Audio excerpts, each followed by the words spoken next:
Hello everybody, I just wanted to talk to you guys tonight about something that I feel has been quite a valuable lesson to me that I learned quite early on in my career, and I'm sort of reiterating now, and that is the lesson that nobody is irreplaceable in a veterinary practice. I first learnt this lesson when I'd been working for an equine practice for 3 years. I was quite established there, I had some good clients, and I handed my notice in. Rather than working my notice period, I was sent on gardening leave for a month. So I was meant to be working the weekend, I had calls booked in. Rather than doing that work, I just had to leave, give my phone back, and I'd never work for the practice again. And at the time, this was a big shock to me. I didn't know that that would be the case. I assumed I would get to say goodbye to my clients. I assumed that I'd have a big leaving party and sort of leave, and that would be that. But actually, as it happened, as far as that practice was concerned, I literally dropped off the face of the earth the very next day. Obviously, I did speak to my colleagues and hand over my cases and things, but that was the end of my time at that practice. And I was really worried about this. I couldn't get my head around it, but actually everything was fine. All the horses survived, all the horses got better, all the horses got in foal, everybody was fine. I eventually caught up with my important clients and said goodbye to them, and they understood, and it was all good. At the moment, I'm currently 39 and a bit weeks pregnant. You can probably see my ginormous bump there. So I'm kind of undergoing a similar thing in that it's the sort of middle to the end of the breeding season, and I'm stopping work completely because it's just not safe for me to carry on. I'm so big.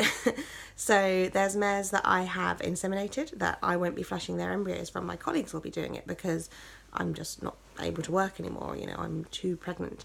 And I'm definitely finding it easier this time letting go of work compared to the time a few years ago where I was on gardening leave all of a sudden. And I think, as vets, and certainly as equine vets as well, we take on so much responsibility, and it really takes a huge part in our personal life as well. I mean, not every equine vet, but I know that most equine vets will give owners their number.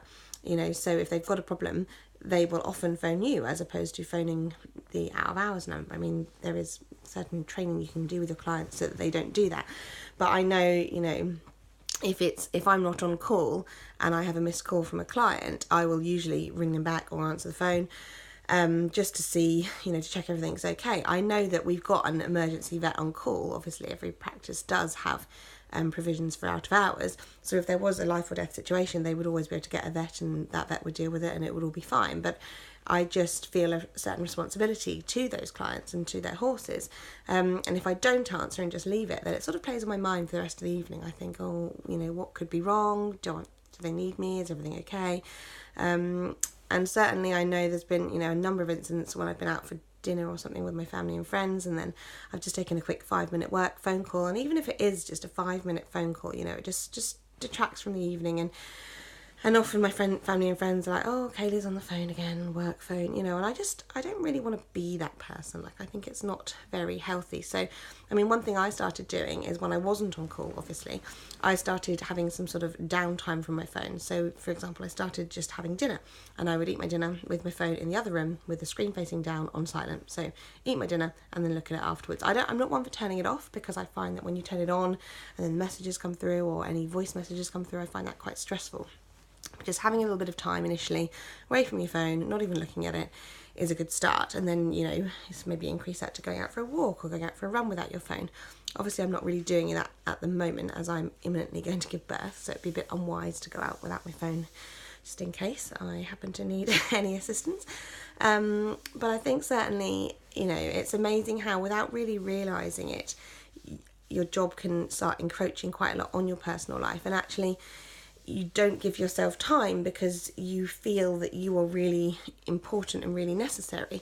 Whereas this lesson for me, that the fact that nobody is irreplaceable, it was a really good thing for me to learn, because I needed that, because now it enables me during my normal working time to actually take a step back from work, take some more time for myself and enjoy my personal life, and not feel guilty about it, and not be beholden to my phone and to clients all the time.